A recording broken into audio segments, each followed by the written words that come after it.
Selamat berjumpa kembali dalam layanan audio Sahabat Seperjalanan. Hari ini adalah hari Sabtu 13 Desember 2025. Tema renungan saat teduh kita dengan judul Ayahku Bukan Seorang Ayah. Firman Tuhan terambil dalam Maliaki 4 ayat yang ke-6. Maka ia akan membuat hati bapak-bapak berbalik kepada anak-anaknya dan hati anak-anaknya kepada bapak-bapaknya, supaya jangan aku datang memukul bumi sehingga musnah. Mari kita berdoa.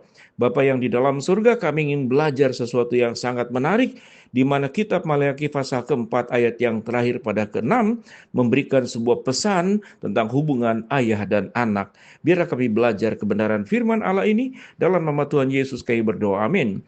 Shalom sahabat seperjalanan yang dikasihi Tuhan, temanya cukup menarik. Ayahku bukan ayah. Bagaimana mungkin ayahku bukan ayah? Kata ayahku di bagian pertama itu adalah ayah biologis. Seorang ayah yang memang bibit, yang memberikan bibit, benih, sehingga terlahir anak tersebut. Tetapi ayahku bukan ayah berarti dia seorang ayah, tapi dia tidak memerankan peran sebagaimana seorang ayah yang seharusnya. Sehingga pada Maleakhi pasal 4 ayat ke-6 dikatakan, maka ia akan membuat hati bapak-bapak berbalik kepada anaknya. Ini kalau kita katakan adalah yang bukan ayah, tidak berperan sebagai ayah, kemudian supaya berperan kembali sebagai ayah kepada anak-anaknya. Dan hati anak-anaknya kepada bapaknya, supaya jangan aku datang memukul bumi sehingga musnah. Cukup menarik.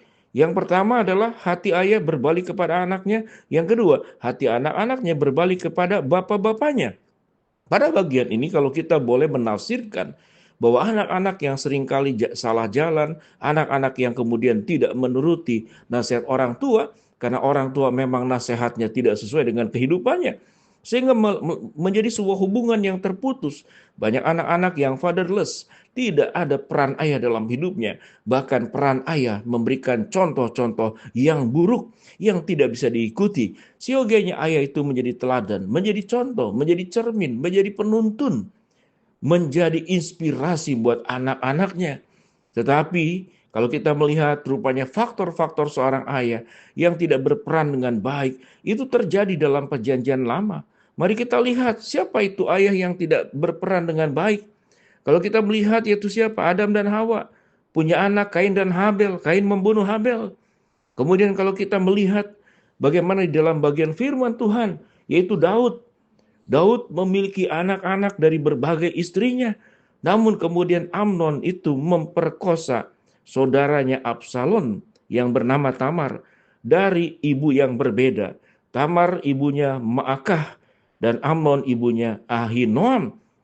Sementara catatan dalam Alkitab, Daud itu adalah dicatat memiliki 8 istri.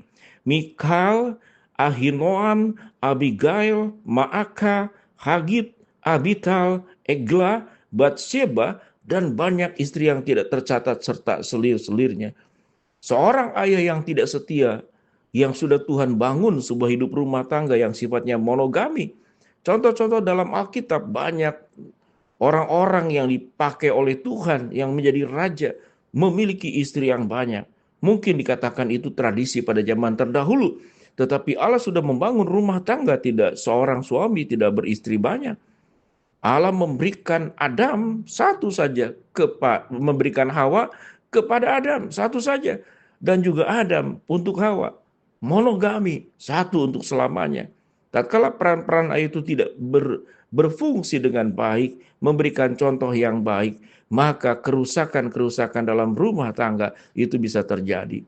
Lalu kita katakan, mengapa bukan istri yang disalahkan atau mama yang disalahkan? Konteks pada bagian ini adalah ayah. Ayah adalah pemimpin dalam keluarga. Artinya, sesuatu yang terjadi itu menjadi tanggung jawab sepenuhnya dan paling utama itu terletak pada suami, terletak pada ayah. Suami buat istrinya, ayah buat anak-anaknya. Apa godaan daripada seorang ayah? Yaitu seringkali dia mengabaikan keluarga. Seringkali seorang laki-laki berpikir tentang mencapai segala mimpi dan ambisinya. Baik Daud, yaitu ambisi berkuasa dan juga hawa nafsu.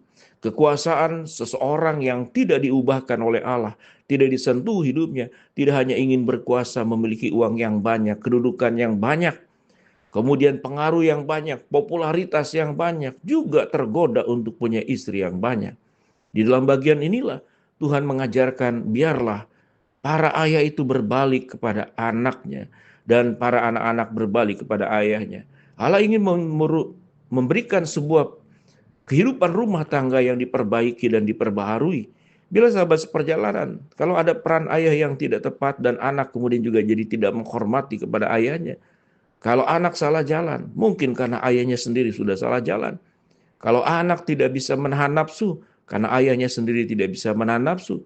Kalau anak itu hidupnya tidak bisa dipercaya, kata-katanya tidak bisa ditepati, karena ayahnya juga mungkin memberikan contoh yang seperti demikian. Janjinya tidak ditepati, kehidupannya serampangan, semaunya, sembarangan, lebih mengikuti hawa nafsu dari mengikuti jalan-jalan Tuhan. Biarlah secara menyeluruh kita boleh belajar bahwa ayahku bukan ayah, kita boleh berkata ayahku adalah seorang ayah. Bagaimana menjadi seorang ayah yang tidak hanya secara biologis, tetapi seorang ayah yang diubahkan oleh Allah. Alkitab mengajarkan, kita menyebut Allah sebagai Bapa, dan itu adalah contoh yang terbaik untuk kita ikuti. Kita berdoa, Bapa dalam surga, biarlah kehidupan rumah tangga diperbaharui oleh Tuhan, ayah kembali kepada anaknya, anak kembali kepada ayahnya, rumah tangga diperbaharui oleh Tuhan. Dalam nama Tuhan Yesus kami berdoa. Amin.